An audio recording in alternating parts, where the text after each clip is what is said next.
Welcome to the Dogger Pass podcast. I'm your host, Dan Tom, at Dan Tom MMA, analyst whose work you can find across the internet in multiple places. But on this here program, the Dogger Pass podcast, we break down high-level MMA. That's what we're going to do here today, tonight. Whenever you listen to this, hopefully it's for the fight going down a little bit earlier over in the UAE, Abu Dhabi this weekend. And well, to help me break down the action, I got to have my guy with me. He's one of the best in the business. You know him at Mad Lab MMA. You can find him over at the madlabmma.com. What's up, Mike? What's up, dude? What's going on? I'm psyched for this card. Been waiting for this card. We had 2 weeks that were, fun cards, but they weren't. Bro, forget about that for 1 second. This card we know is great. Bro, was last week's card one of the most bizarre situational cards you've seen in a long time? Yeah, man. I feel like everybody was feeling like they're in the twilight zone. I didn't feel like I was alone for once in my like Frivola getting choked, Frivola going out, and then the fight continued. Like just such odd events, like very, very, very odd events. But I will take a little victory lap. All right, what's up, brother? Yeah, you did good. You made out. You're one of the few that made out, actually, and you're one of the few that I don't want to step on it, that picked a certain dog that I really didn't see anybody else picking, for what it's worth. Yeah, no, I'm not talking about the victory lap on the wagering. I'm talking about just like the main event. I was kind of on an island in that one. Although you said you made some good points about the paths for him to win that fight. Sure. What is it called? I was on an island with that. I caught some shit in the comments about it. I got some shit even from my subscribers, and in my Discord, some of the guys were completely against me with it. But it worked out. I didn't think he was going to dominate him like that. I mean, he literally broke his fucking soul in there. But good. That was I was pleasantly surprised with that. Guys, this week I didn't do a promo for the site, like artwork or anything, but we are doing something over at the site. If you want to come down, I'm probably going to hold a contest too. A DraftKings contest in there where all the subscribers can go in and you could actually win something, whether it's memorabilia or whether it's like a 1-year subscription to the site. So go to the madlabmma.com. We also got football. We've been slaying football. We started off slow. I'm very transparent. We started off football slow, and now we are absolutely slaying the board with football as well. So that's free with your membership. So come to the madlabmma.com and check us out. Yeah, definitely check out my guy Mike. And props to that, man. Obviously, we're not going to really break it down too much. We really want to get into it and keep this show a little tighter because there's so many good cards to break down.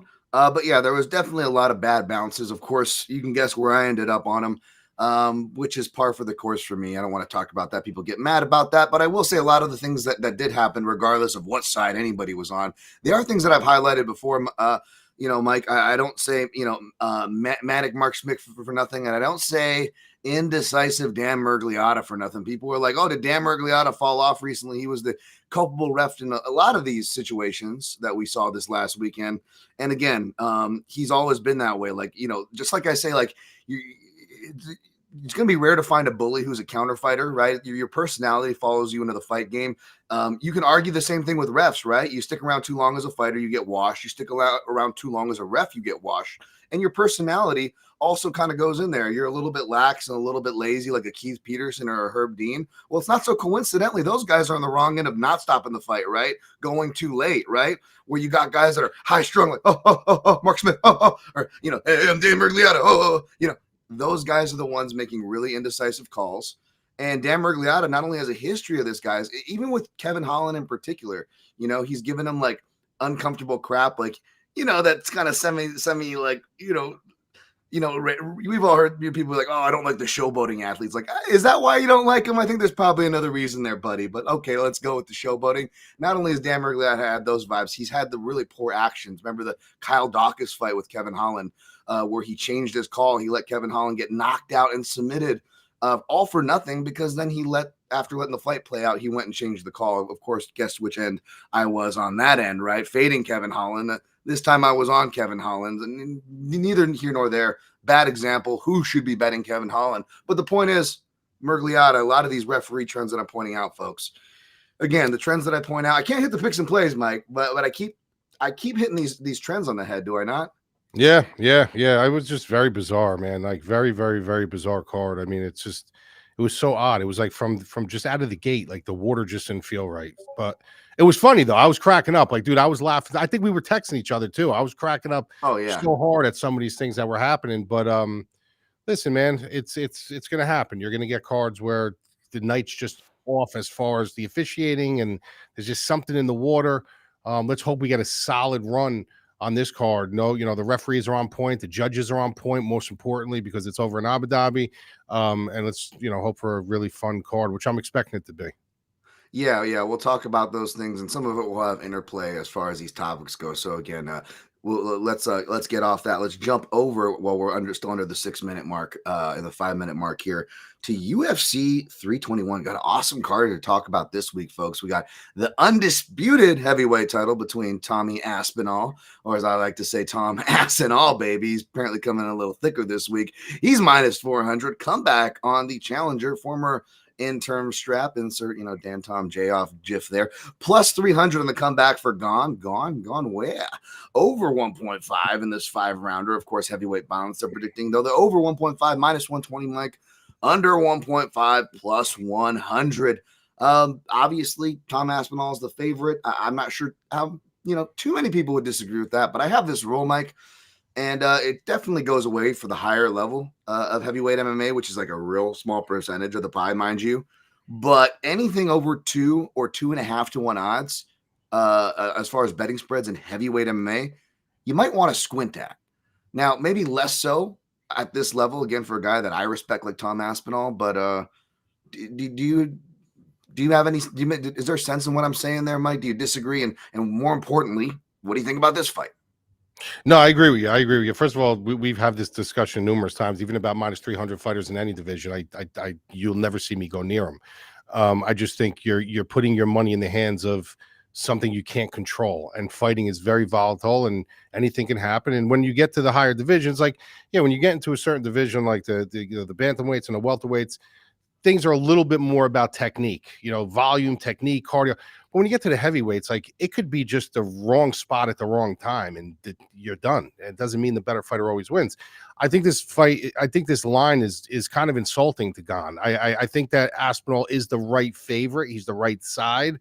But I do think that people are overlooking how good Gane really is. And I think it's really because people have a thing, they forget how good somebody is when they have a major flaw or major situation that happens in one of their fights or in their game. And I think that people are on the sound mind now. Like when he first came out, like everyone's like so braggadocious of this guy. They were saying, oh my God, he's a great athlete. He's the new coming style of the heavyweights, this and that, very nimble on his feet, fast, sharp.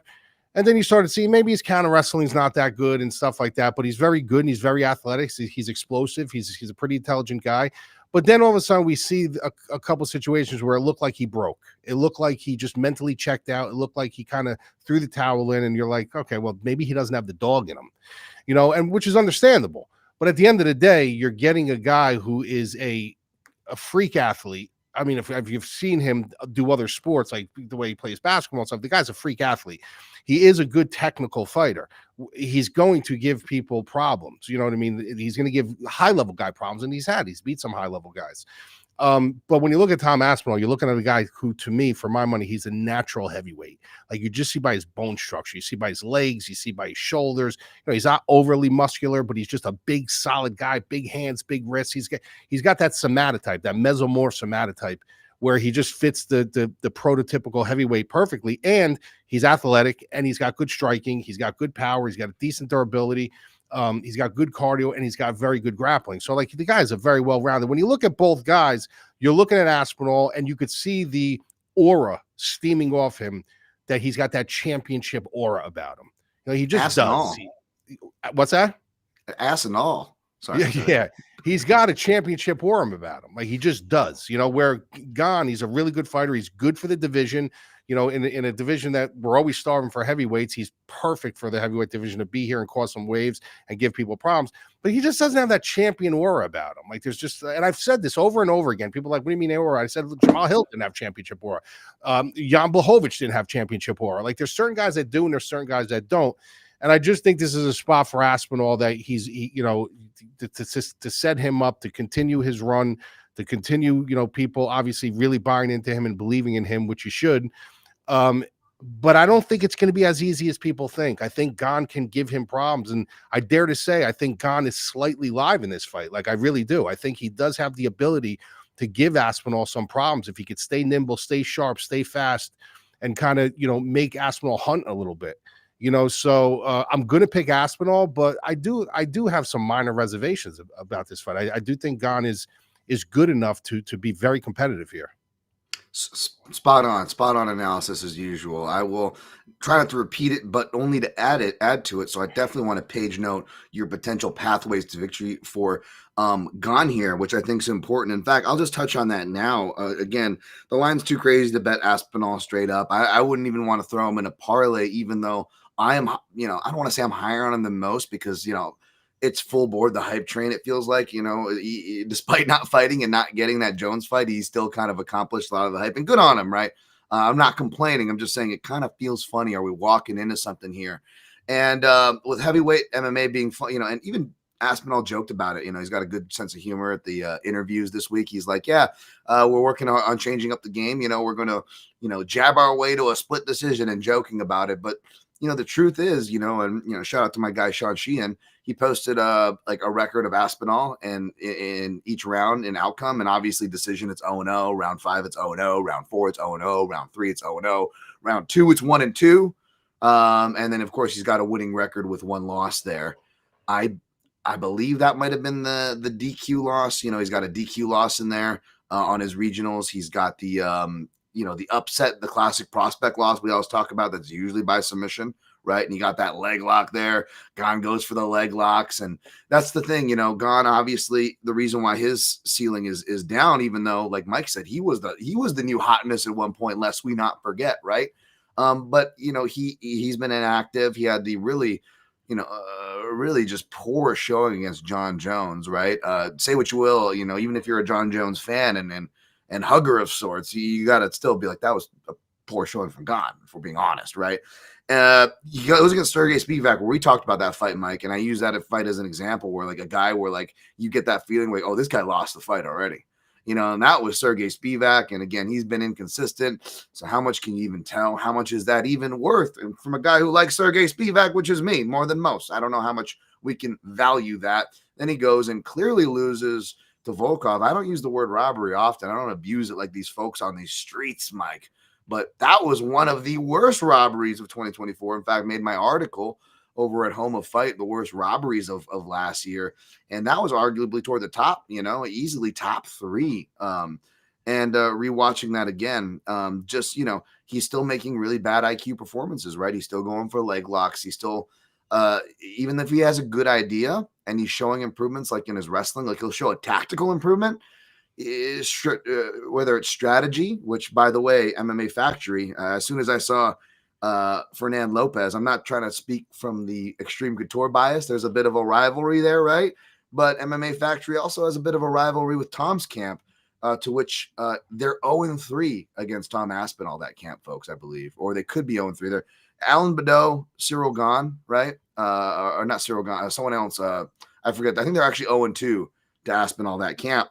And again, talking with my guy Nixick, Mike, and I know there's a bias there, but we're not the only ones who have criticized Fernand Lopez and his trained fighters. They can look, they got a lot of flash, where we saw it with Gane, a lot of flash, right? But the depth is what's lacking, right? The strategy, and these things seem to be what's lacking with that camp, especially at the higher level.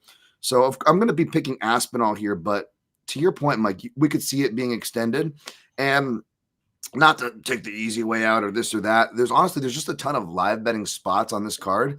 Part of the reason I'm going to be keeping a small slate is because that's all I have left to work with. I was actually considering taking this one. We'll talk more about that, but basically here is live bets, right? Live bets.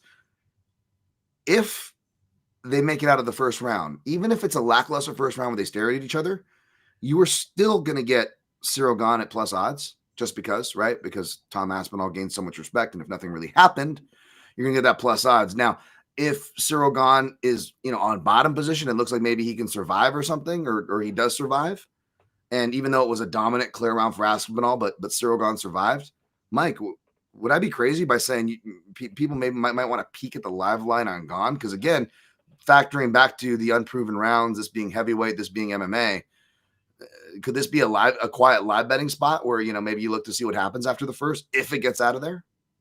Well, I think it's going to get out of the first round. I think it's one. I'm pretty confident it does get out of the first round, just for the mere fact that, despite what you may say, like you may say, well, eventually Aspinall is going to dominate him. I still think you have to figure an athletic guy like Gane out.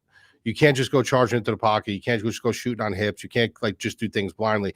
You got to see what he's kind of throwing at you, because even if it's not super dangerous at a certain point in time, he's still nimble. He still knows how to move laterally. He's very fast and nimble for a heavyweight. He is.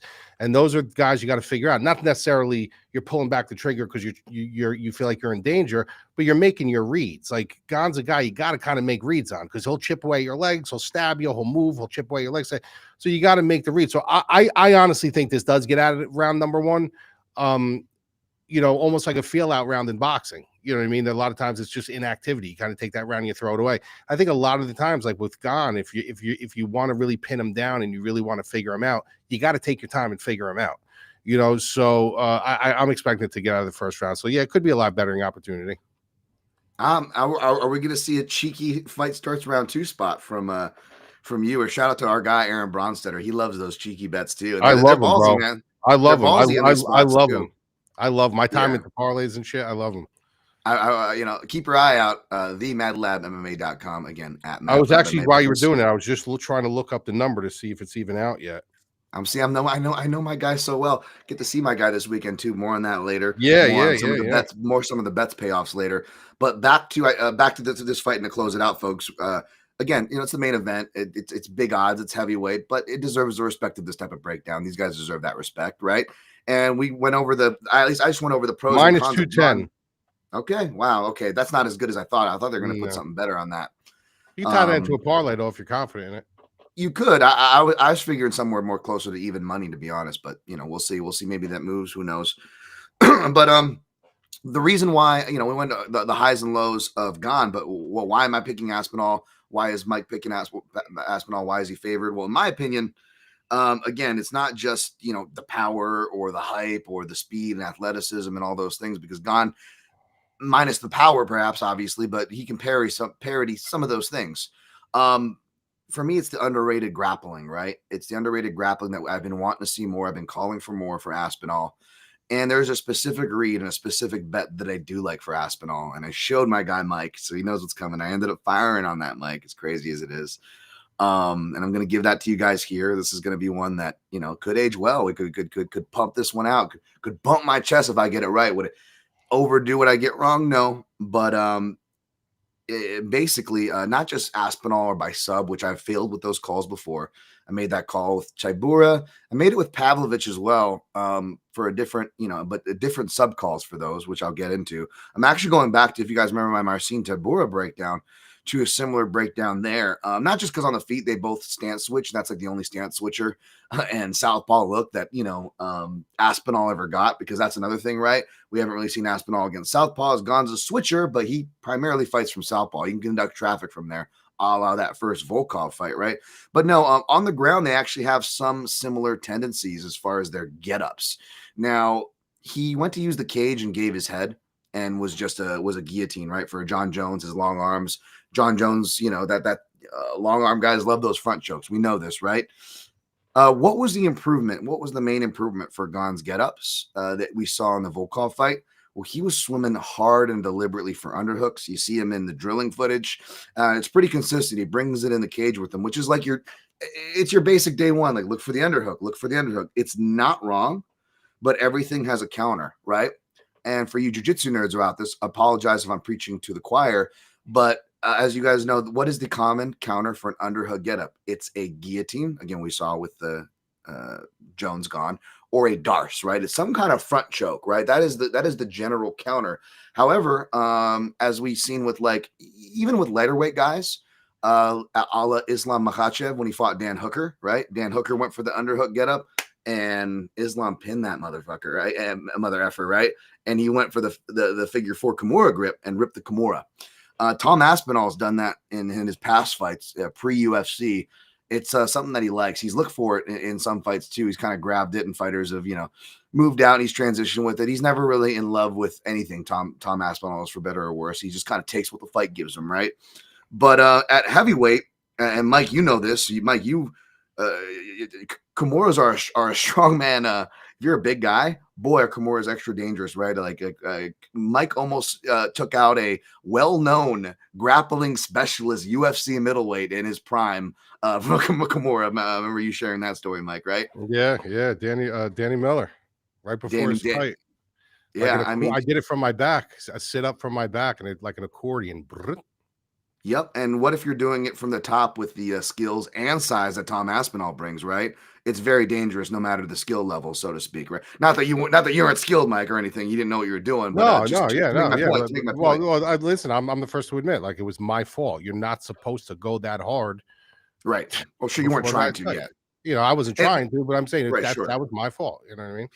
And that even adds more to my point, right? Like, you weren't even trying to. Like, that's how dangerous them Kimuras are.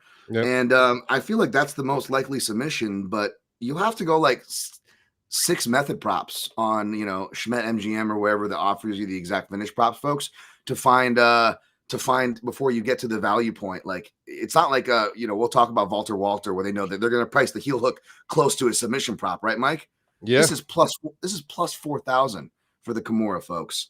So I put just a quarter unit on that, $25 to win 1,000, over $1,000. Can't shake your stick at that, dude. That's a big profit. That's the shot, folks.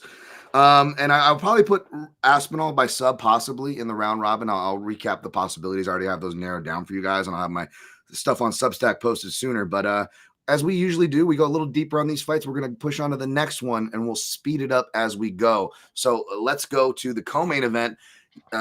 Interim, or not even interim, vacant title fight. We've got Virna Jandiroba, or as some MMA podcasts, shout out to Canadian Brad there, call her Virna Jandiroba. I like to say Angie Jobs. Angie Jobs, though, is the underdog, despite opening as a slight favorite. And the line is flipped in Mackenzie Dern. Minus 160 for Dern, the promotable, marketable machine. Over 3.5 rounds for this 5-rounder. Minus 150, under 3.5 rounds, plus 110. None of those surprised me. I don't even necessarily disagree with any of that. And the opening line to the line movement, none of that really surprises me here, Mike. I will say, before I throw it to you here, oh, she's Angie Jobs. Meatballs. Angie Jobs. My mom's making my favorite, hot gnip. You know what? What year did that come out? Because Angie Jobs is 37. That was like in the 80s. Well, she's 37, so she, if it was late 80s, that could have, that could be timeline appropriate. I'm just saying, Mike. I'm just saying that could be time. I'm a big fan of Angie Jobs, man. She's great. She's great.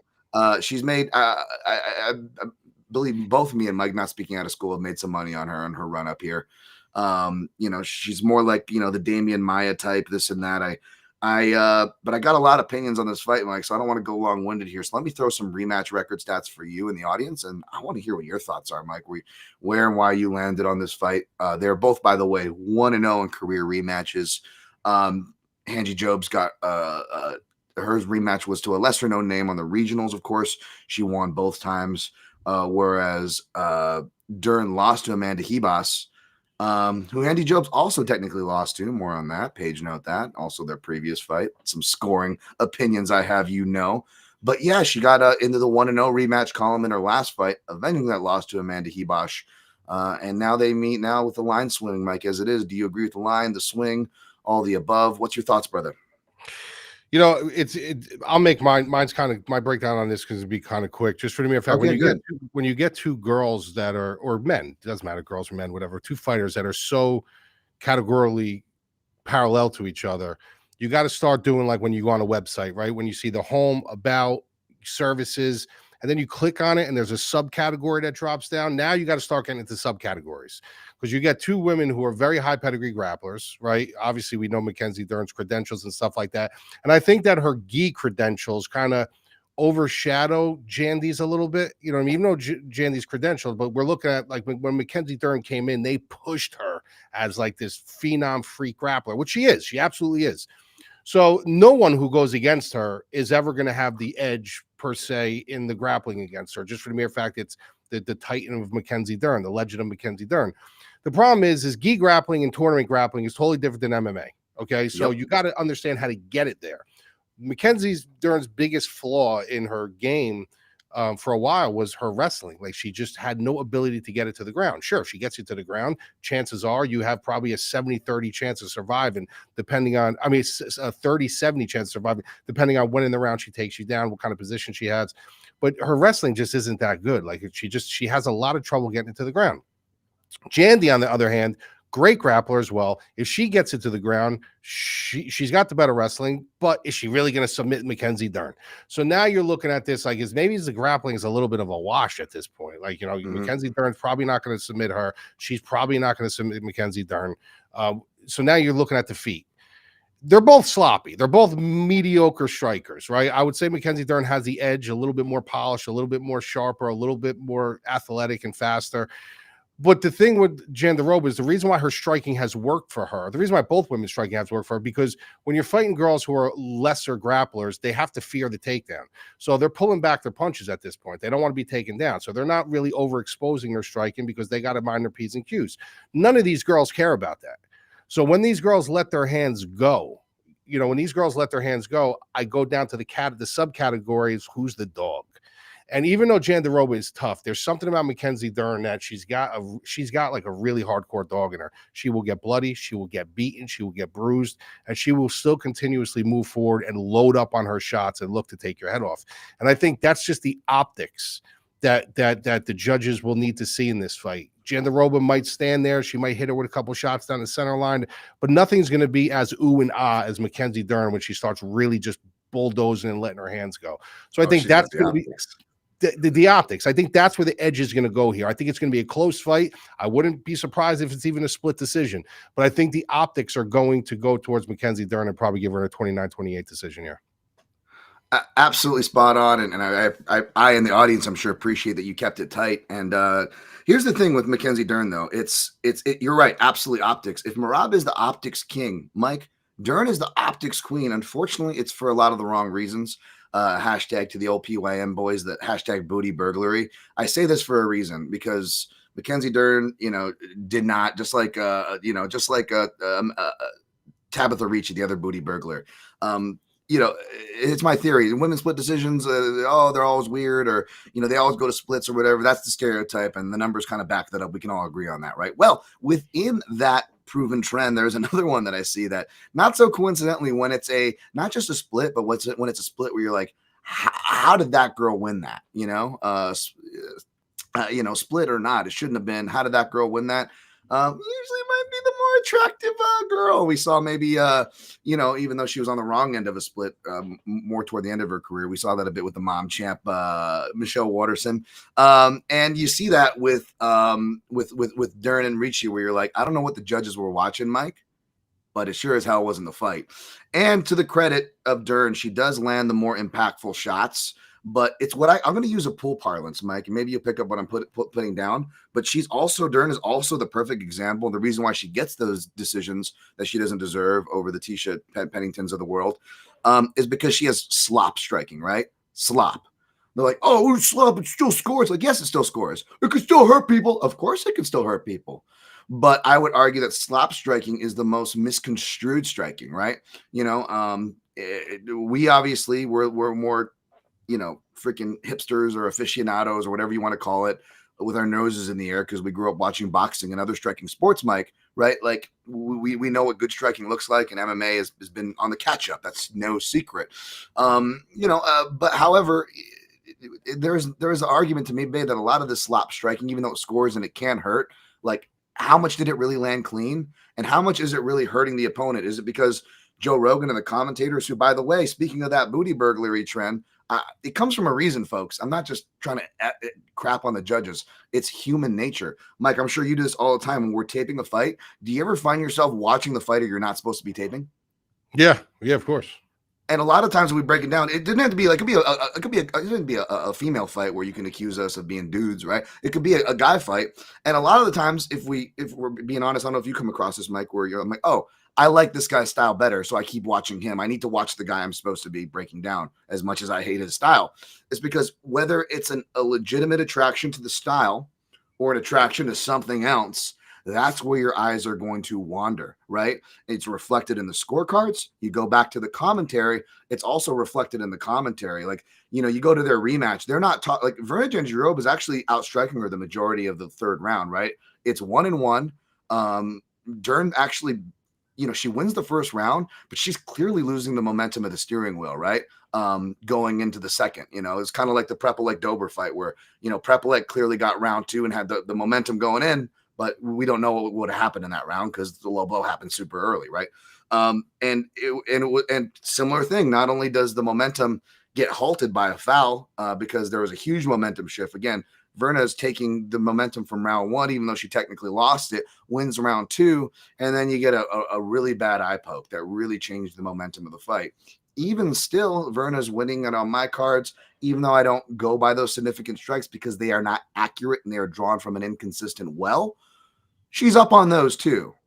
That being said, I did slightly score it for Dern because I basically had it dead even.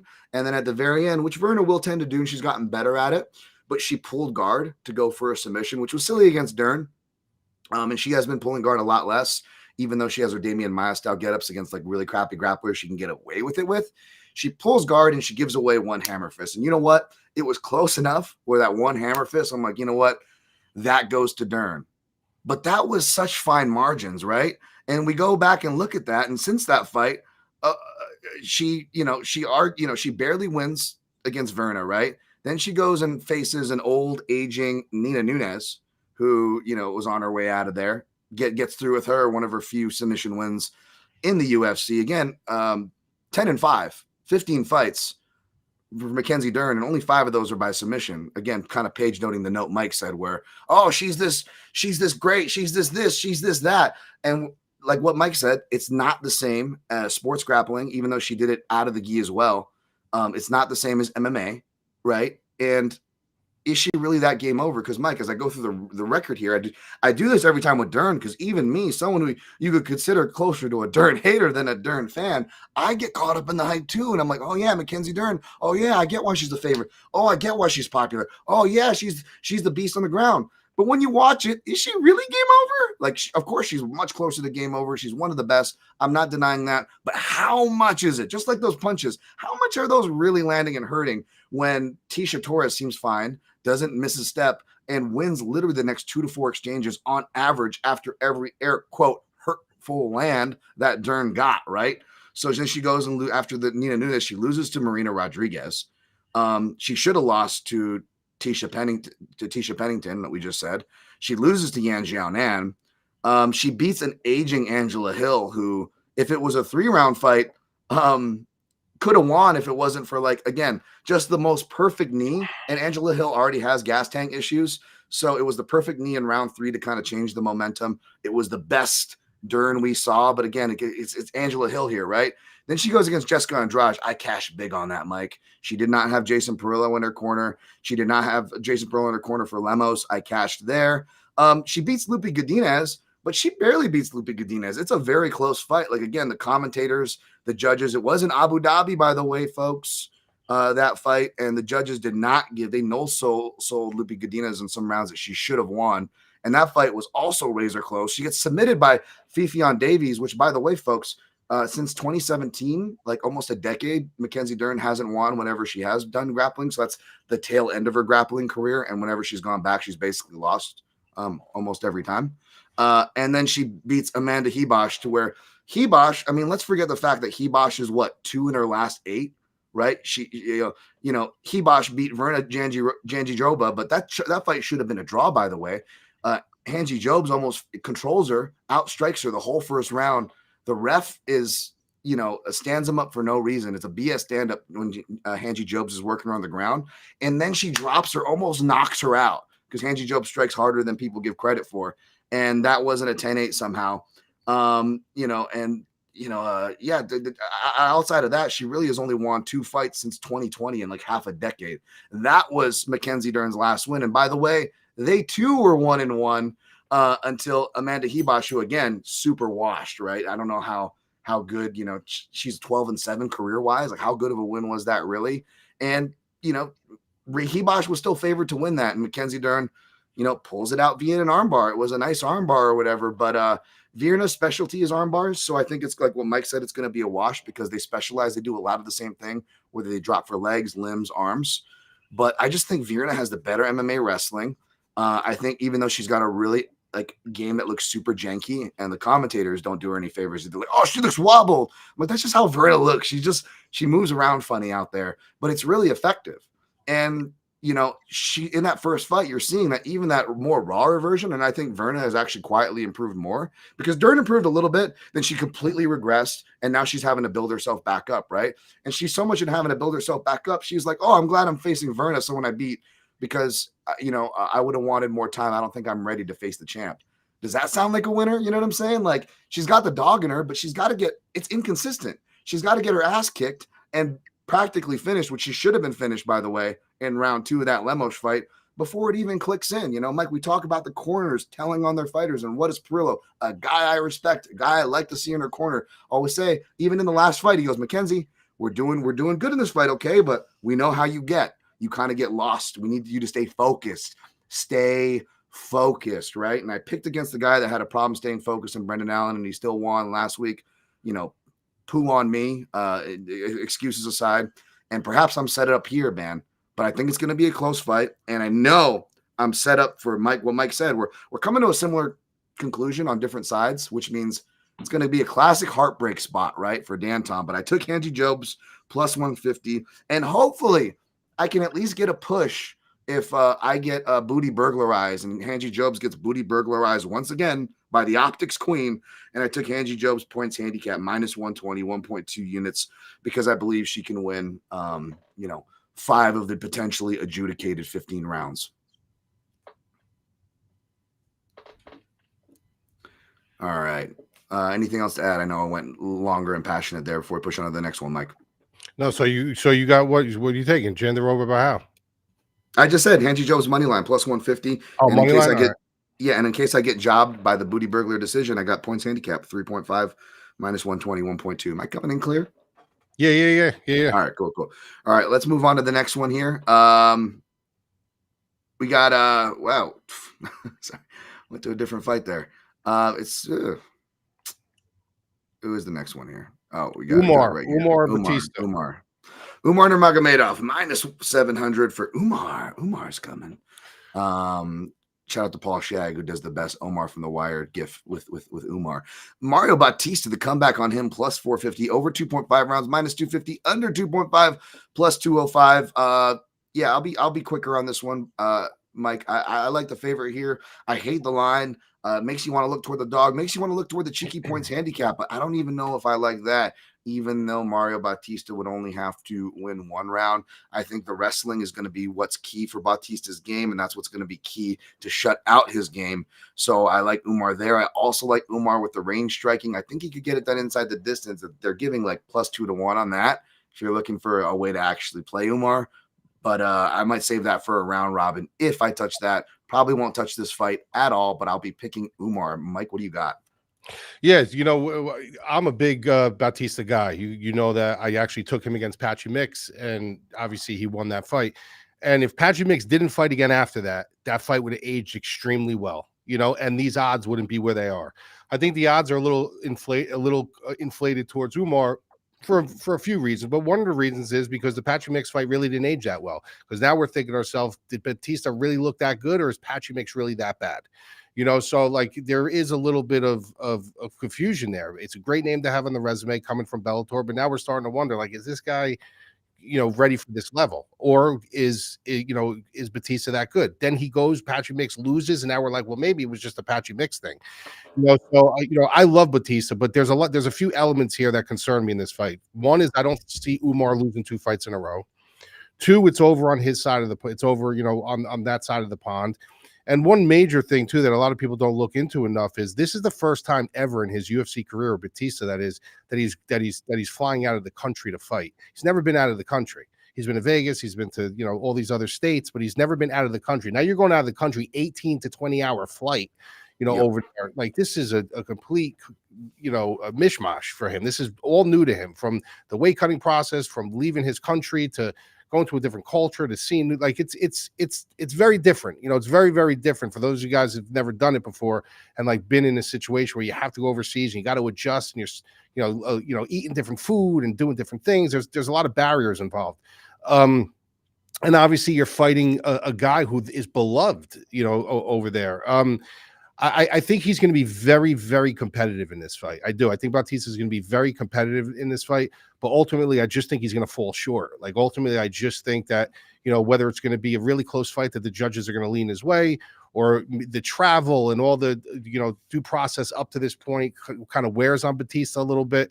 I think he's going to be very competitive. I do think he's live to win the fight, but I think it would be an uneducated pick on my end to pick against Umar in this spot. As far as DraftKings, like the $9,600 price tag, I would not go near that. I think this fight goes to the cards. I think Bautista is going to be tough enough to hang in there. I think he actually wins a round and maybe makes another round close. I think it's going to be a close fight. I do. But ultimately, I do not think they're going to allow Umar to drop 2 in a row. Yeah, and here's the problem with the potential points handicap, because I could see it going to decision for sure. Obviously, I'm value search, and I love the plus money, so I'm looking at that inside the distance, right? And I also think, shout out to my guy JD the Killer, as well as my guy Fenyo, posting some front headlock analysis that I think is going to favor Umar a lot in this fight. So shout out to them. Check out their accounts. But another reason, and I'm not like the guy who says robbery, right? I'm not the guy who's like, oh, the judges and stuff are bought and paid for. But man, Mike, is it hard for me to continue to overlook these coincidences that we see over there, especially after you just got this week, you got the head of, you know, ABC over here on North America province, you know, guys like Andy Foster literally saying talking points from Turkey Al-Sheikh and TKO group. Guys, if the money can reach the top people and the commissions, the heads of commissions over here on North American soil, what makes you think the money can't reach Judge Joe Body, who's showing up for the event, right? And even these judges, we've seen it over there, judges I've gone to bat for, judges that I've talked to personally, for cards that, you know, that Peter Yan O'Malley and other weird things, like I've sat in on their judges meetings, which I probably won't be invited to again after calling out Andy Foster, rightfully so, for his line of just BS that he's running. But yeah, guys, you know, even guys like Mark Goddard, who I consider top refs, right, had some weird calls when you go back to that Saudi show, for example. And I give them the benefit of the doubt, but man, after seeing what I saw this week and stuff, I am full tinfoil hat, man. I am not arguing with anybody who's going, I'm not betting against whether it's the Russian guy or the guy that the UFC wants to promote in these places of absolute power, so to speak. So not to get too tinfoil hat cappy, but it could be one of those cases where he wins, he wins around and makes another one close, and you still get jobbed. God, you know, God forbid they gave you the points handicap, right? Like, I could totally see that happening. Maybe not, because I'm not betting it, but you know what I mean. So just want to say that before we push on. Let's go to the next fight here. Alexander Volkov versus the Jailman. Jailton Almeida, the Jailman. Jailman is he going to Pound Town this week, Mike? That's what we want to know. He's favored to -210 for the Jailman. And plus 175 for the comeback on Volkov. Over 1.5 rounds, -118. Under 1.5, -102. Of course, I was on Volkov last time out, right? Again, you know, it's these beats, and I'm not trying to harp that. I'm just trying to say that we talk about emotional betting, right? All the time. You see it all the time. And man, I want to emotionally bet here. Maybe I'm emotionally picking, but I want to fire on Volkov when he was up at plus 195, plus 2-1. You'd have every right. He's the more proven guy. He's the more natural heavyweight. He's the bigger guy. He's underrated. Got the brown belt in Brazilian Jiu-Jitsu. Perhaps he can survive. However, Mike, I took my foot off the gas when looking at the takedown defense on this one. Not just the stats, because, you know, you can't go look at the stats, because actually I think the stats are wrong. It showed Volkov defended more takedowns than Gane even shot, right? And then it was the opposite with like when you go to the Alexander Romanov fight. Again, another reason why I don't trust the stats. They don't even get the attempts, much less the lands right. All right, folks. Like and people will build stats models off of these flawed well of information. But go ahead, knock yourselves out. When you actually go back and watch the tape for fights that represent this dynamic, like the Alexander Romanov fight is actually a really good stylistic parallel, right, for this fight. And I had the same concept, which I've had, I swear, outside of that Pavlovich fight, I've had terrible luck betting Volkov, right? But I was like, stay away. I sprinkled on Volkov rounds 2 and 3, and I'm going to look to live bet him after round 1 because I expected Romanov to get him down. I didn't expect Romanov to maybe finish him, but if he does, that's why you live bet so you don't lose it pre-flop, right? But Romanov didn't even last that long. Everybody's giving RDR crap for quitting or whatever. But Mike, I don't know about you. Maybe you have a more realistic approach of it, like me, because you come from boxing. So like protecting the fighter and standing stoppages, towel throws, those things aren't foreign to you like it is to MMA fans. You know what I'm saying? But I actually think like what Romanov does is more of a quit job than what RDR did. Fight until he was hamburger on the main event for what it's worth. But neither here nor there whether you agree with that. The point is, it was a degree of quote quick job. We love to say that about professional fighters, I know, which is silly, of course. So I'm not using it seriously. But yeah, you had that factor of Romanov looking for the door. But the other factor in that fight is he didn't even defend the takedown. He actually did a blatant cage grab. My guy Volkov, right? And maybe that takedown does cash, and that fight plays out the way I thought, right? So to speak. But either way, that was he's one of his main defended takedowns of his last few years sample size. I don't like that. I don't like that at all. I think the low shots, the being able to chain, the speed, the athleticism of the jail man, I think he's getting him down for sure. The question is, Mike, does he go to Pound Town and finish him, or does Volkov survive? I think he survives. I'm going to wait to bet it live. But what's your take, Mike? I think you did a bit of somewhat of a stance change on this one, like myself. Yeah, I did a stance change on this. Both of these guys won me good money in a shocking way once apiece. One of them was Derek Lewis. When Volkov fought Derek Lewis, I was on the Derek Lewis side. And in my article, I wrote, because I just wrote this, I wrote Derek Lewis and I wrote ... because all it takes is one. And he lost that entire fight from pillar to post. And then 10 seconds left, he caught him one shot and he knocked him out, and I won my bet. The next one was Almeida against Blades. I was on Blades, and Blades was getting rinse and repeated, and then Blades came back and Blades won. So both of those guys in unjust way to themselves won me money. But the way I look at this fight is, my biggest question mark with Almeida is, why is he not a hardcore finisher? Like when he fought Derek Lewis, why was I sitting on my TV going, how are you not finishing this guy?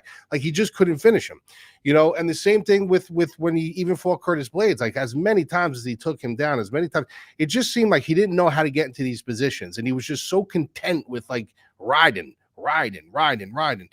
And that's fine. But at the end of the day, like, that's going to end up biting you in the butt. Eventually, that's going to bite you in the butt, and you're going to get yourself in trouble. When I look at Volkov, he's another guy he's been around for so long, and he's got so many good attributes, and he's tall and he's rangy. He knows how to use his knees. He knows how to, dial in space and stuff like that.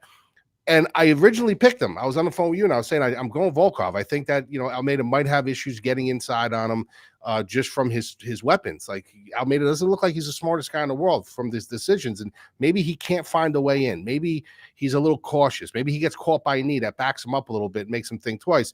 Maybe. But at the end of the day, you got to go with the one attribute that he does have, that if he can implore that, he's going to win this fight, and that's going to be the wrestling, because that's the one thing with Volkov that we could say, yeah, he's beaten a lot of great guys, he's done a lot of great things in the sport, but it's kind of his Achilles heel a little bit. Like, he can be taken down.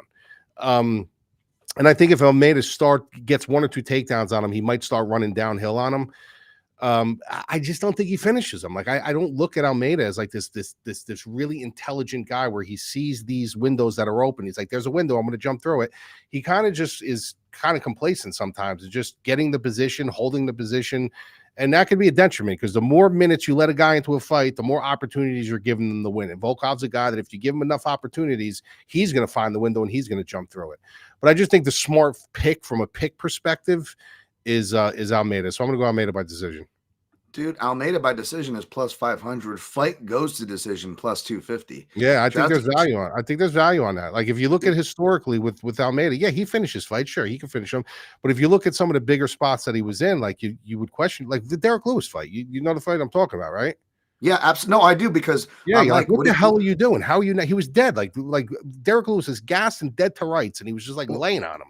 I'll tell you how, Mike. I'll tell you how, because I, of course, was on the opposite of those. I got burned on both those fights you mentioned. And not only did I get burned on the Derek Lewis fight, that one broke me. We had a shout out to my guy, Ken Hathaway, who actually just messaged me, the videographer for MMA Junkie. We were on staff picks head to head that year. And I think I won the year after, but we were head to head on that fight because it was toward the end of the year.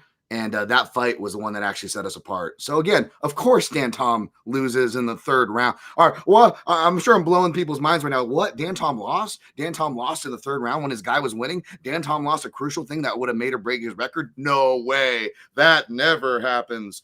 So sorry, I just wanted to point that out real quick. But yeah, no, I remember it fondly, clearly. I'll tell you, there's value on that. Almeida by decision. Oh, There's definitely value on that. yeah, shout out to our guy. And again, I know, trying to do the shout outs, whatever, but these guys are always in our comments. We both done our shows, fellow New Jersey guys, to you, Mike, our chronic combat guys. They like to say build a ladder. This is a fight where you can build a ladder. Maybe you sprinkle a little bit on the fight starts round 2, sprinkle a little bit on the over, sprinkle a little on fight goes to decision, right?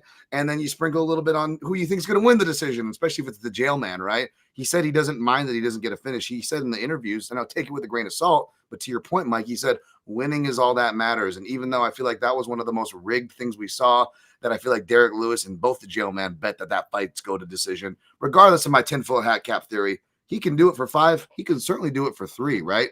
So yeah, that's the look right there, folks. Regardless of side, that's the look. Overs and decisions. Yep. All right, let's move on. Opening the main card. They love the big guys, don't they?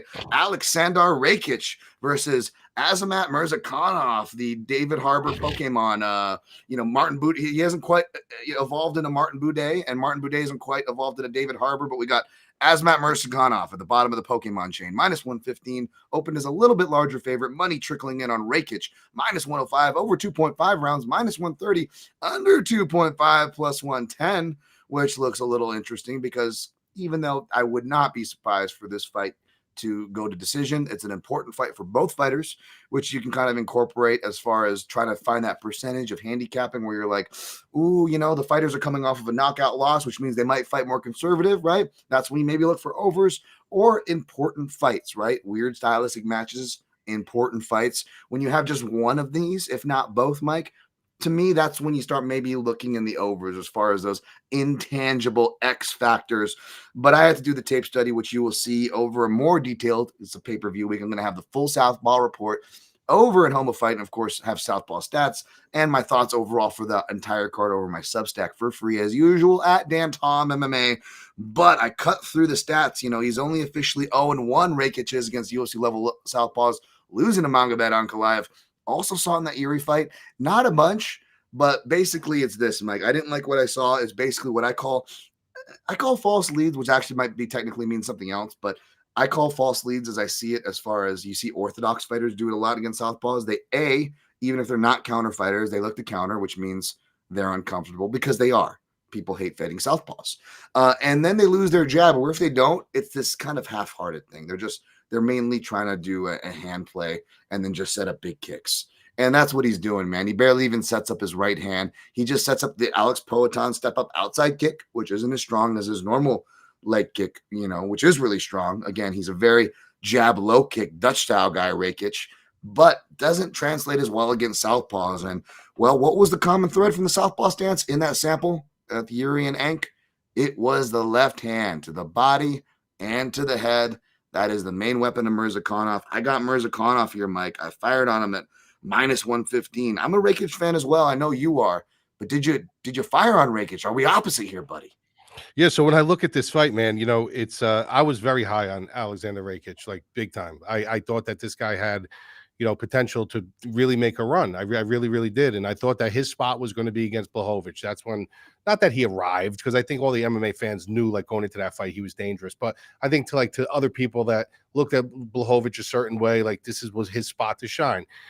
Winning the fight, blows his knee out. And That was that. And you got Blachowicz running around acting like he actually won the fight, which I didn't like. Like, I love Blachowicz. I think he's a gentleman, but that was such a bad look when you lost the fight off a blown knee and you're acting like you actually did something and you won the fight.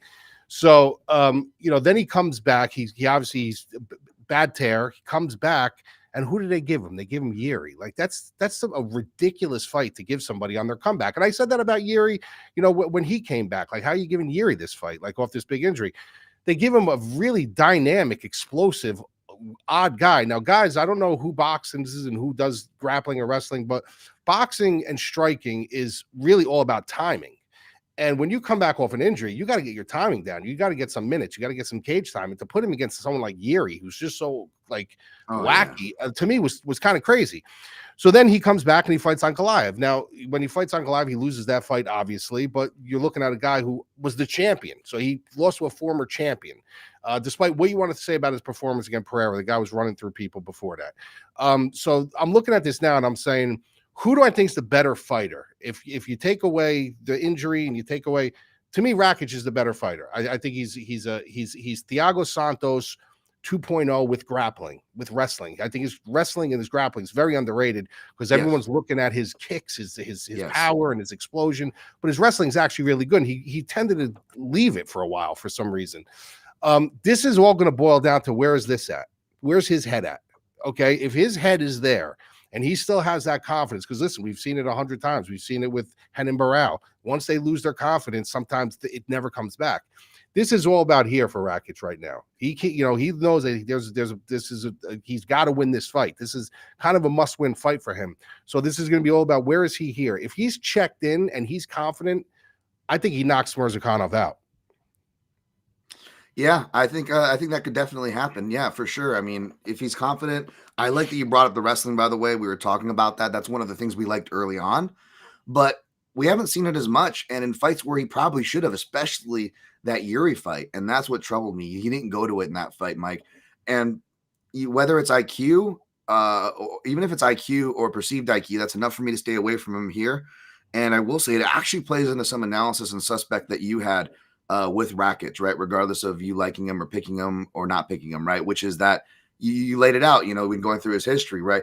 How well did he really come back off that knee injury, right? Off that really bad leg injury. And I think that plays into it. And honestly, Mike, some guys just really have that dog in them and whatnot. And I don't see it in Rakic, man. I don't. Yeah, you're right. I agree. He's a really nice guy. He's, if he follows me on Twitter, he seems like a really nice guy, really nice dude. My interactions with him. I did a little chat with like him and Ariel one time a while back, and that's why he followed me. But like he, some guys just have that. Whereas Murzakanov, you listen to him talk, and they're just like, they're asking him questions like, well, what do you think? He went to a different camp. This, that. He's like, I don't know. Good for him. He doesn't give a fuck. You know what I'm saying? Like, he's just there. They call him the professional or whatever. And it's like, yeah, he definitely has that Leon, the professional, mindset there. So we'll see. But your official pick is I'm sorry, that was my bad there. Yeah, your official pick is Rakic. But again, not too.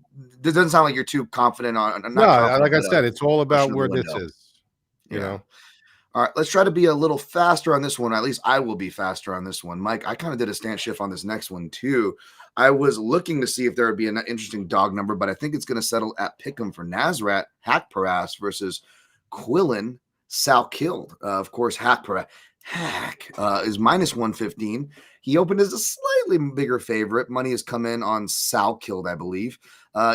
Minus 105. Can't really get him as a dog. Over 2.5, minus 200. Under 2.5 plus 175.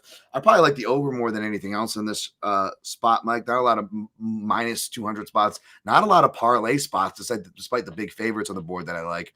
Perhaps this over is maybe one of the more decent parlay spots. Not that, again, I would bite on it. But I was looking to bite on Salkilld. I like his kicks.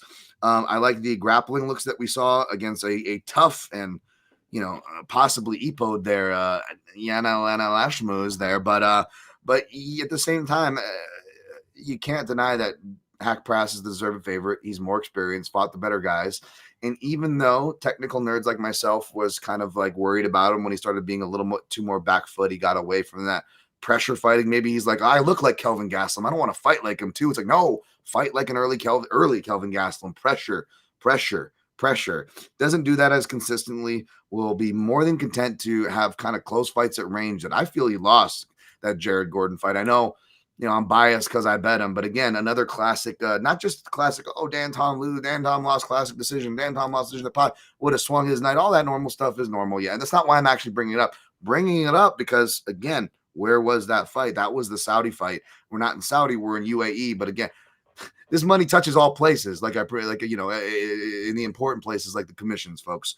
So I'm not going to pretend to do some geographic where everybody who's like looks like they're even from anywhere between Russia to the Middle East, they go, oh, they've got the connections in Abu Dhabi, bro. Like, I'm not going to do that level of tinfoil hatting, which annoys me. The UFC wants this person to win this fight, bro. Like, usually I'm like the last guy, but you know what? On cards like these, Mike, a little more receptive to it. So I actually switched my pick to Haqparast because even if he does lose, I think he's still going to win this fight. But I'm not looking forward to betting it. What do you got? Yeah, for me, this just boils down to, show me first, and I think Salkild's got skills. I think he's got tools. But you also got to weigh in. You have to weigh in a level of opposition. Like, who is this guy really fighting? And what kind of track record does he really have? And yeah, he's looked good. He's looked like, like the goods, and he belongs in the UFC. But when you look at Haqparast, this is a guy who, he's on a 3-fight tear right now. He beat Ribovics, which is a huge win. He beat Gordon, and even if it was a close decision, or you thought maybe Gordon won the fight, the fact of the matter is he's still tight with these higher level guys. He's fighting the better opposition. You also got to look back at his foundation. The fundamentals that it was wired into him was from the philosophies of Faris Sahabi. He's not there no more. Still, he's his foundation, his groundwork, his mentality, everything was wired in from him. So he's been schooled very, very well. And when he's connecting the dots, when everything's going with him, this is a guy who's got a 90% takedown defense as well. Got a very good takedown defense. So, majority of the time, if he wants to keep this on the feet, he's going to keep it on the feet. And I just think he's the more polished guy.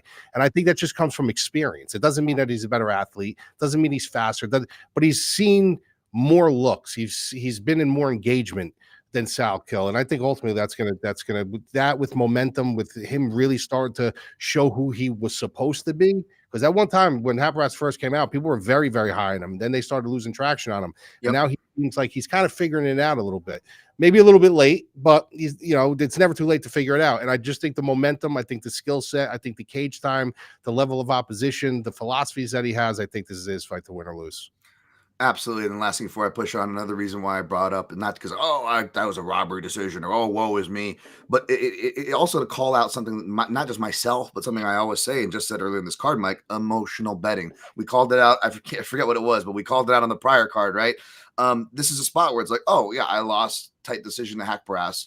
And we see it every time someone's like, oh, I lost this guy and he should have won. Everybody like almost overcorrects the steering wheel. And they go to fade him like it's the same matchup. Guys, you got to clear the memory. You got to clear the slate, right?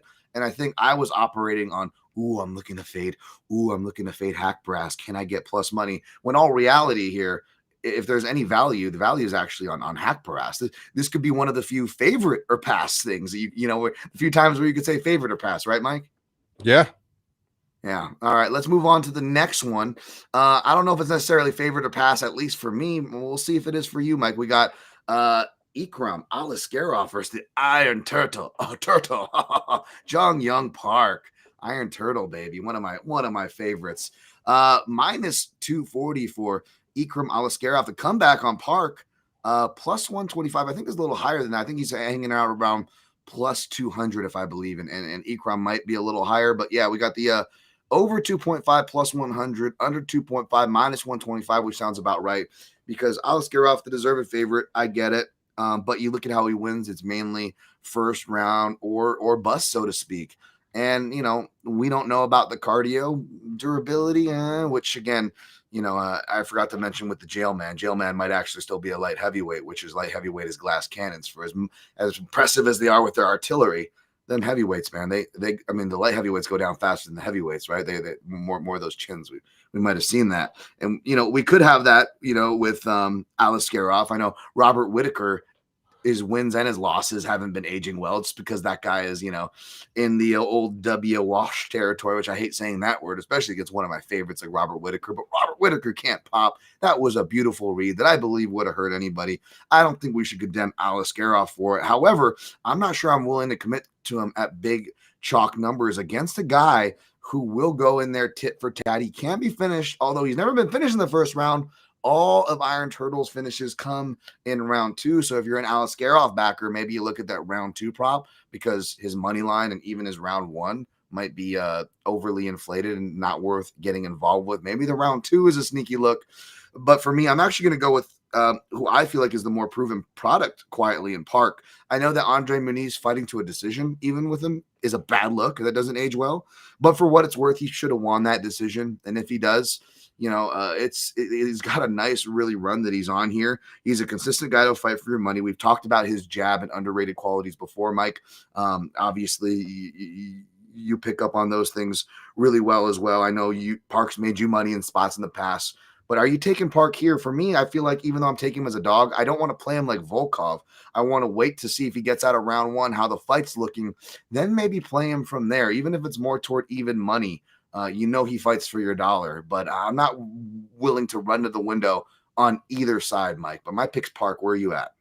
Yeah, I don't blame you. I mean, I think this is honestly a dog or pass situation. I understand why Aliskerov is the favorite. I think he's the rightful favorite. But the thing with Park is, like, we've seen what he does in controversy. When the mud is flying, when bombs are going, when blood is shedding, we've seen him do some pretty incredible things. Like, the dude is a dog in there. Yeah, sure, he could be finished, but he's going to go out on his sword. And that's what you want from your fighter. No matter what, you want a guy like we talked about Gane. We feel like he kind of succumbed to John Jones, just kind of buckled up. Like, the Iron Turtle's not doing that. He's going to go out on his shield. And that's what you do want in a fighter. But Aliskerov, I just think the talent gap is a little bit wide here. You know, I think Aliskerov is very talented, even though, like I said, we do got a small sample size of him. He hasn't fought the greatest level of opposition.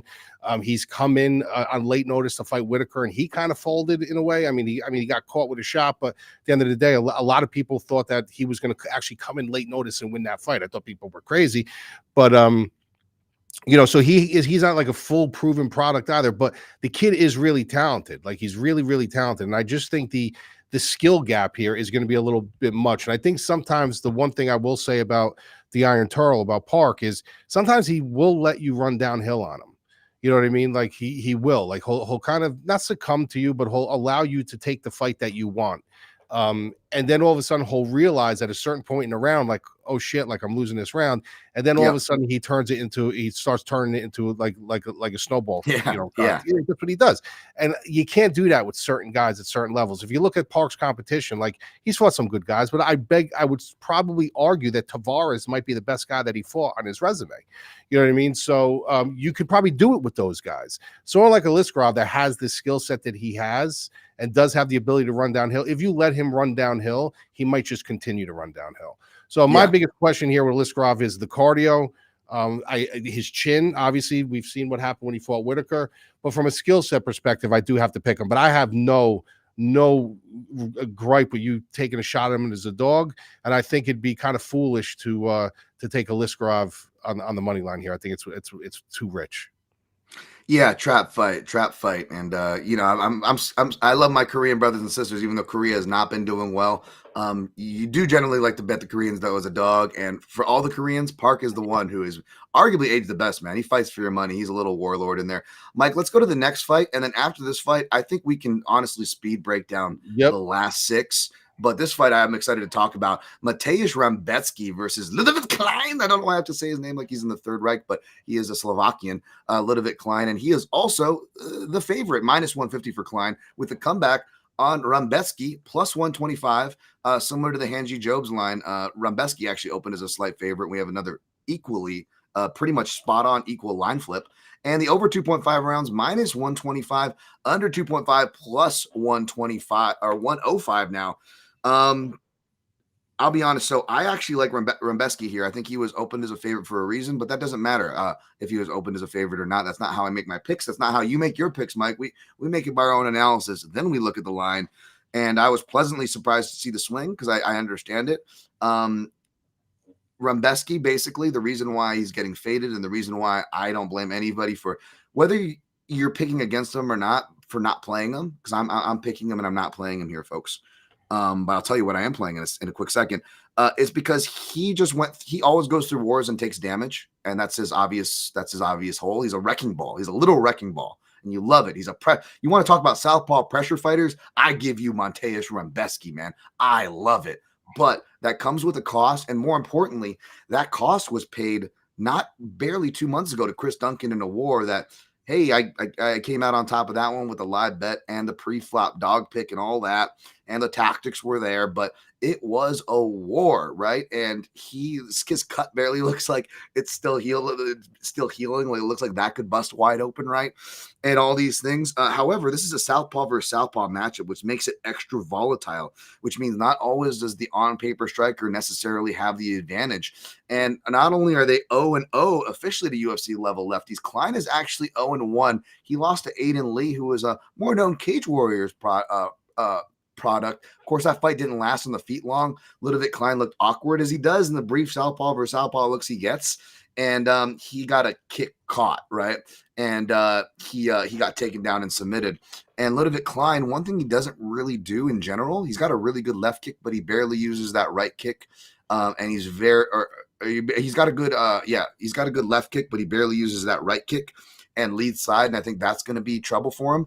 And Rumbeski, even though we haven't seen him against southpaws, again, no matter what the weather is, this guy commits to a left hand like crazy. And Mike, I've said it before, what's the southpaw killer? Everybody's focusing on right hands down the pike. Well, it's actually left hands in both stances, in particularly southpaw versus southpaw matchup. So I actually wouldn't be surprised if he could knock out Klein. And more specifically, I think it's the wrestling. We've seen that. That's the reason why we got that buy low spot on Gamrot. Both of us cashed on that, right, Mike? Because even though the stats show, he's got 95, who is he face that can really wrestle? When he does, it doesn't look good.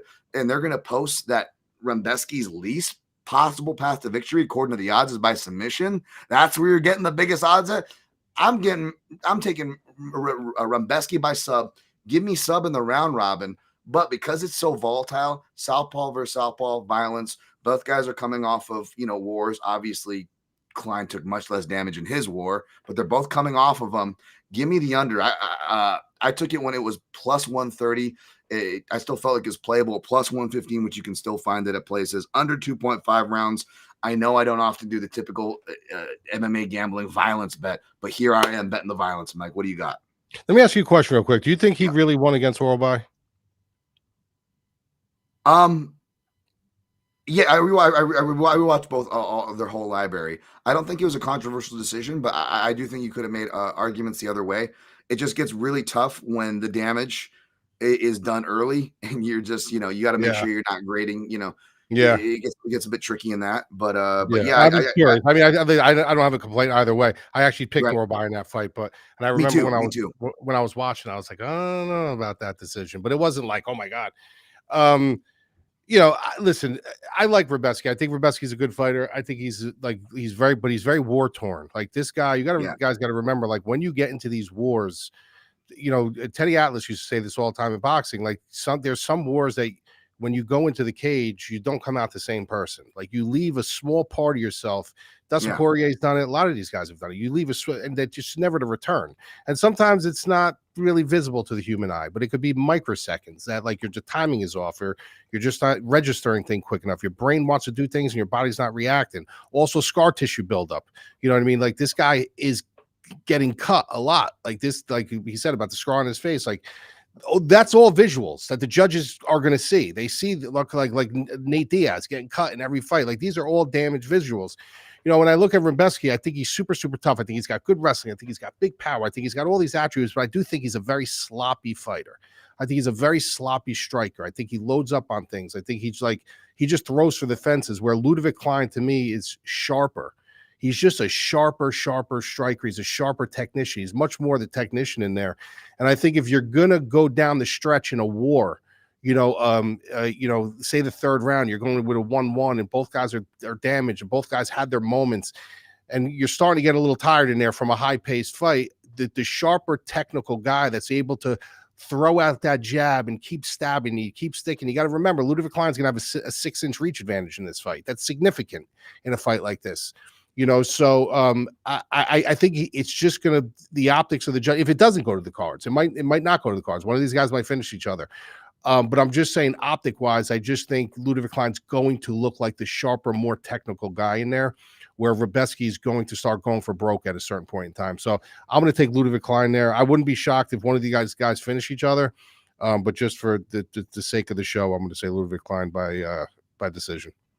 All right, yeah, and I hope he wins by inside the distance if he does win, so I can cash my under, Mike, because I think his check right hook counters are going to be real live on Rebecki. You're right, he is the cleaner, more optic guy. We're going to speed break down these last 6. Thank you guys in the chat. Lazy Bed, you cracked me up with that Dumont and Dern, with the Gooners. Yeah, absolutely. Cue the Gooner meme for sure there. Let's thank you guys, chat, like, share, subscribe. Appreciate you guys. Apologies, just 14 fights to break down. Trying to get it under the hour and a half mark for the viewers up north, and just a general digestible time. So let's go to Al-Selwady versus Mateusz Camilo. Al-Selwady upset a bunch of my prospects, not a bunch, but George Hardwick was a guy I was high on. Me, I love my body punchers. And boy, did Al-Selwady come in there, prove his worth? He's looked good. He trains under Saif Saud over there at Fortis MMA, one of those quiet products on there. I had him on an honorable mentions list back in the day for that gym. Matthew Camilo, who made my prospect list from a couple years ago, found his way into the UFC like often people do in those lists. Say what you will about me, those lists age really well. Matthew Camilo was a guy I was very excited about, despite not having the best record. Dropped his first fight. Does he pull a Badgie mix, coming from the same gym, of course, my backyard of Extreme Couture, and do it again? I'm not sure this is a wait and see spot. I'm not rushing to the window, especially with the plus money dissipating on Matthews Camilo, but I will take the dog here to keep it short. Mike, what do you got for a speed breakdown? Yeah, I think these guys are very, very similar in style. The reason why I'm going with Camilo here is listen, I picked Gabe Green against him. A lot of people pick Camilo against Gabe Green, and people don't realize how good Gabe Green is. Like, Gabe Green's a very good fighter. Doesn't get the credit he deserves, doesn't get the shine he deserves, but he's a very, very good fighter. But I do like some of the things I did see from Camilo. So if you're giving me guys that I'm looking at as a 50-50 fight, give me the guy on the value side. So give me Camilo. All right, sounds good. Let's go to the next fight here. We got Walter Walker versus Louis Sutherland. Again, there's impromptu fights, there's rematches, we have all those, and then there's reshuffled fights. I mean, this is the UFC schedule every week is giving us this lovely stuff, despite being the world leader. You got Walter Walker here at minus 380, Louis Sutherland plus 290, minus 150 for the over 1.5, under 1.5 plus 130. Louis Sutherland, orthodox, aggressive, big guy. Looks very capable, actually, to be honest, but you just got to see more of him. Got to see more of him at a higher level. His last 2 fights, even on the regional scene, were against short notice opponents. Hard to know what to make. Gonna go with Walter Walker, and if there is a fight for him to meme it out, man, is he gonna go for the heel hook? That's gonna be my call here. What do you got, Mike?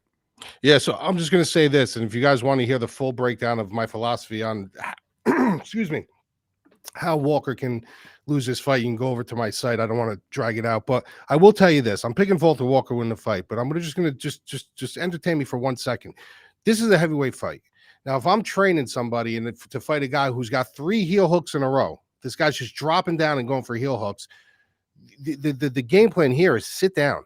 Sit down. As soon as this guy if this guy's actually going to drop down and go for a leg, you sit down. You sit that 265-pound weight on his chest, and you turn and face, and now you're on top of him. And now Walter Walker's got a problem. So this is going to happen to him eventually. I'm telling you right now, if he keeps buying into this heel hook and this dropping down, it's going to happen where there's going to be a heavyweight that's going to be smart enough to sit and turn and get top position. And now Walter Walker is going to have a problem. It could actually happen in this fight. That's why I'm very tentatively picking him. I don't like when people buy into that one. You're just souping yourself up to allow all these camps and these coaches and these fighters to say, look, he's going to drop down. He's going after my legs. How do we nullify this? Sit, turn, and get top position. In the heavyweights, the best way to do it. I mean, you're not sweeping. You're not getting butterfly hooks in and sweeping somebody at 265 pounds. When he's on top, he's on top.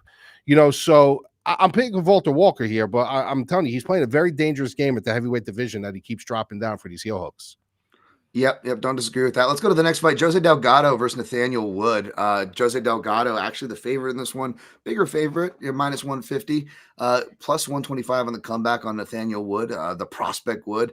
Although he's kind of outgrowing the prospect. He's in his prime, you'd say. And then Miguel Delgado is a prospect. Over 2.5, minus 115.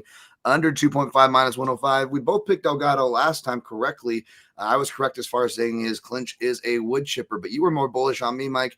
Do you take him this time around, or do we take Wood, who, by the way, Wood, one of the most technical, amazing fighters to look at. I think my guy Fanyo pumped out a tweet saying that, and I agree with him. And Nathaniel Wood, really good in the clinch, got great foot sweeps, knees, even against bigger guys. That's one area actually he didn't show too many problems. Should be on a bigger win streak if of course I was on him, and that's part of the reason. And he got a major fouling performance on the wrong end, not called. Again, this part of the world against Naimov. Outside of that, though, Woods looked pretty good for the most part. He can be stopped. He can be hurt, which worries me here. I'm going to be looking at Wood by decision, perhaps for the round robin. But even though I'm justified to pick him and play him as a dog here, I'm not rushing to the betting window, but my pick's Wood here. What do you got, Mike? Yeah, I like Wood here. This is, you got to remember, this is a contract fight for him too. This is the last fight in his contract. So, he's got to kind of show out. And, the people that are in the masses that are talking about him being chinny, I don't think they understand. And it's not their fault. It's the content providers that don't understand what the word chinny is. Chinny does not mean that you get dropped and you get back up and fight because you were dropped. You're chinny. Chinny means when you get dropped, your legs go and you can't get back up. That's chinny when you get knocked out. Nathaniel Wood's been dropped. Yes, he's been dropped. He can be dropped. Yes, but he gets back and he fights. The last time he got knocked out was by John Dodson 5 years ago. Other than that, he's been dropped, but he gets back and recovers. It's your recovery time that makes you chinny. If you can't recover, then yes, you're chinny.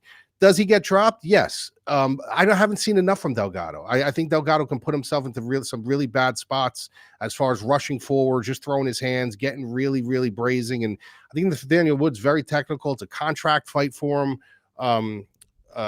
He's a guy who you got to be nervous when he does fight, because sometimes he does make some awkward decisions, but he's kind of the full package. Like he really is. I think he's pretty seasoned everywhere. And I like him as a dog here. I do. All right, we're both on that dog there. That could be the handyman, a possible Benji Boy dog of the week. But let's go to the ham man, Hamdi Abdel-Wahab versus Chris Barnett. We'll make this one really fast. Abdel-Wahab minus 425, Chris Barnett plus 310, over 1.5 minus 170, under 1.5 plus 150. I'm taking the ham man over here. The sweaty meat master himself. Egypt, baby. Egypt represent all seriousness. He seems like a nice guy. So this is the first full camp he's had. He's over in Abu Dhabi. He's had Cyril Gane for at least the back half of his camp. Not sure how much any of that will make a difference, but I will pick him here. What do you got, Mike? Yeah, I'm going the handy man. I think he's going to fucking have that hummus platter waiting for him. Nice. They probably got great fucking hummus over there. They do. Oh yeah, they do. With the baba ganoush and the hummus and everything is over there. But but I'll tell you one thing. You might want to look at the over. I know it's a little juice, but minus 170. But I think it can go over. Like, I don't have like crazy faith in this guy that he's like would finish him. But you got to pick him. I think the line is nuts. I think Barnett is fun. He's a crowd favorite. He's entertaining. But this is the fucking hummus masters fight to win or lose. That's right. Let's go to the next fight. Azat Maxim faces Mitch Raposo. Shout out to someone said Mitch Fraud Pozo in the chat there. Azat Maxim minus 450. Comeback on Raposo plus 325, over 2.5 minus 170, under 2.5 plus 150. I don't even know. I don't even think he's got a great optic style, but apparently Raposo has an amazing optic style because he loses clear decisions and somehow gets splits like all the time, Mike. I don't think this is the place for him to even lose in a split decision. I got Maxim here. What do you got for this fight, Mike? Yeah, I got Maxim. I think Maxim rolls him.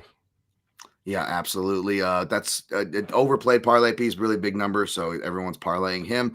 Probably the next fighter, too, we got Jacqueline Amarim, who used to train with Mackenzie Dern back in the day, jiu-jitsu specialist herself. She's facing Mizuki Inoue, old school Mizuki. Minus 500 for Amarim, plus 350 for Inoue, over 2.5 plus 110, under 2.5 minus 130.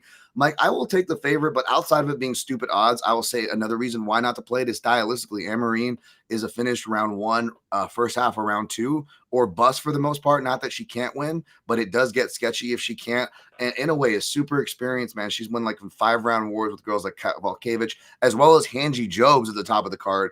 And back when Angie Jobs was like a fresh, just pure grappler, she was surviving, and she shouldn't have got the split. It should have been unanimous for Angie Jobs. I went back to watch that fight, to watch Angie Jobs' cardio, which held up. But Mizuki's submission defense held up too. So yeah, I would look for over angles if you wanted some weird contrarian take, but I'll take Amarine. What do you got for this, Mike? Yeah, I got Amarine here. But like I said, this is a female MMA, dude. I don't really go crazy unless it's the top flight, the top flight women in the world. I don't mess with it. But she's a rightful favorite, and she should win this fight.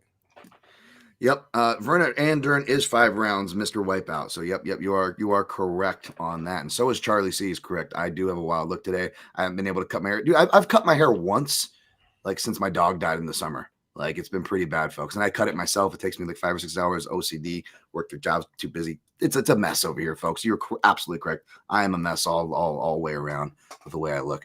But that's not what's important. Let's recap what we have here. And Mike, I'll let you pick the head-to-head. You won the head-to-head last week. By the way, I'm giving you 2 movies. I'm going to try to get you a copy of Irreversible when I see you this week, Mike. Did I win last week, or did you win? No, you won. You stopped the 0-2 skid, but for your 0-2 skid, yeah, you got to give me the. Yeah, you have to give me. I'm making you watch this. And have you watched Sleepaway Camp, Mike? I fucking love Sleepaway Camp, dude. Oh, fuck. Okay, god damn it. I was. Bro, do you know who was in Sleepaway Camp? Who was in Sleepaway Camp? You're talking about the old movie, right? Yeah. Oh yeah. Bro, that was Bruce Springsteen's daughter. Yeah, it was. Yeah, I knew that. Yes, I just found that. That's crazy. Yeah, dude. That's crazy, dude. That's Bruce Springsteen's daughter. Yeah. Okay, well, I'll have to come up with a new movie for Mike to watch then. Outside of that, and Mike, you can either come up with something for me to watch or take a shot or whatever. But you can decide that. But I'm gonna go ahead and recap down the card while you cook that up and perhaps think about the next fight we went head to head on to help recap that. Well, let's see what we took. We both took Tom Aspinall at the top. We are split in the co-main event. I got Angie Jobs. You got Dern. Let's make that'll be our head to head. Oh man, I already bet that fight. I'm probably already losing that fight, Mike, because I bet it. But all right, we'll guarantee you a win. I'm just kidding. That's fine. That's fine. Oh, Job's opened the favorite. I can't complain there. I'll take that's more than fair. We both on Nurmagomedov over Bautista. We're split on Volkov Almeida, but neither of us are rushing to the betting window. Overs and decision looks are what's up there. Live bets on Volkov possibly are what's up there. We're split on Rakic and Murzakanov. I ended up playing and firing on Murzakanov. We are both on Haqparast over, Salkilld. We're split on Park and Aliskerov. Thank goodness we're not going head to head on that one, because I'm not rushing to the window there. Park's more of a live spot. We're also split on Rebecca Klein. This feels like a fun one. Would have been a fun one to go head to head just because it's going to be wild. You want to do that? You want to do that one instead? I don't care. Yeah, let's do that one. Let's do that one. Let's do that one instead. That's gonna be wild as shit. It'll be so stupid. I got Rumbeski. Mike's got Klein. We're both taking Camillo as a dog, so it could be Camillo or Wood as our Benji Boy dog of the week. Let's go Wood. He's a bigger dog. Wood. Hopefully you didn't already make the Camillo one over there at Dayton, which we'll get your dog of the week queued up here in a second, Dayton, and be ready. We're taking Camillo over Al-Selwady. We're taking Walker over Sutherland. We're taking Wood, Benji Boy dog of the week there, over Delgado, taking the ham man, the sweaty meat master, the hummus master himself, the sweaty Egypt represent. Handy Abdel Wahab over Barnett. Chickpea train. Oh yeah, it's that. I don't want to get any darker with that, or disgusting, I should say. It's gonna make toilet humor. Azat Maxim over Raposo. We're both taking him. We're both taking Amarine over In a Way. Benji Boy dog of the week is Nathaniel Wood, and Dayton's dog of the week. There we go. There's Benji Boy. I've only cut my hair once since you left us, Benji. I gotta get back on it, buddy. Dayton's dog of the week. Let's venture our guess. I don't think he's gonna go for look good, feel good, fight good, because that failed last time, and the hot chicks are favored. So I think that's off the board. Let's see. I think that he is going to go with. I think he's going to go with Volkov. I'm going to say he's going to go with Volkov. That's going to be my guess for Dayton. I'm going to say, Mike? See, if Mackenzie Dern was the dog, Dayton, I think he would have just did that just to do. I don't think he's going to go the Jandy route. Just, you know what I mean? Just because of obvious reasons. But if Mackenzie Dern was the dog, I think he would be all over that. 100. So I'm going to say that his dog is going to be.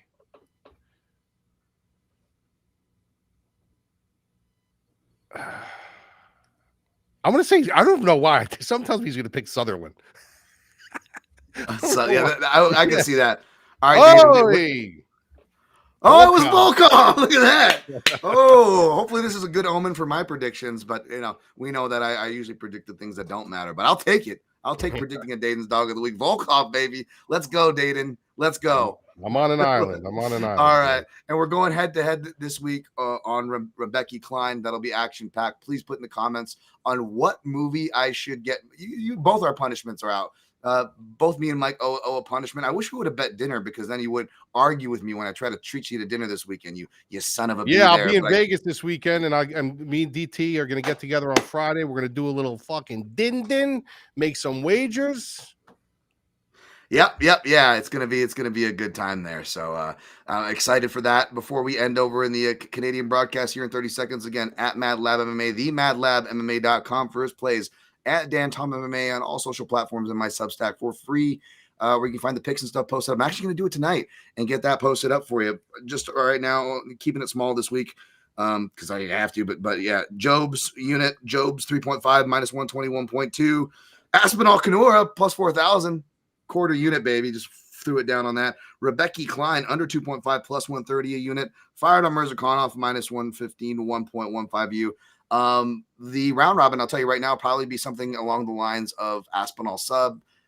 Probably not a Hanji decision. Maybe we'll do a Umar ITD there. Murzakanov by KO. It's a little too low. We'll see there. Also like the Rembeski, sub and Wood decision. It's going to be probably a mix of those for the round robin. Mike, anything to add? Is this another? We're opposites, man. Probably too hard to cook up a fun parlay for the folks before we go, or what do you think? Yeah, no, I would. I think there's plenty of spots you don't need us to cook up a parlay. Yeah, a lot of dangerous spots. Pick and choose wisely, folks. Mike, anything else before we get out of here? No, man, that's it, guys. Good luck this weekend, and we'll see you on the back. Somebody wanted me to touch on the on one of the boxing fights. I'm going to be touching on that one a little bit on my site, but we don't have really the time to break it down. But if you want to know my pick will be Parker. He's the boxer against the puncher. I always go with the boxer. I think Parker's just a little bit more technical for this guy. He's got a knockout chance, but I think Parker's the right side. All right. Whitewater Summer from Kevin Bacon. I haven't heard of that movie, Dirty Reg, but appreciate the recommendations. Hit us up with more in the comments, like, shares. Appreciate it. Especially the positive stuff's nice, every once in a while. That's cool. But either way, good luck on your picks and plays, and always protect your neck.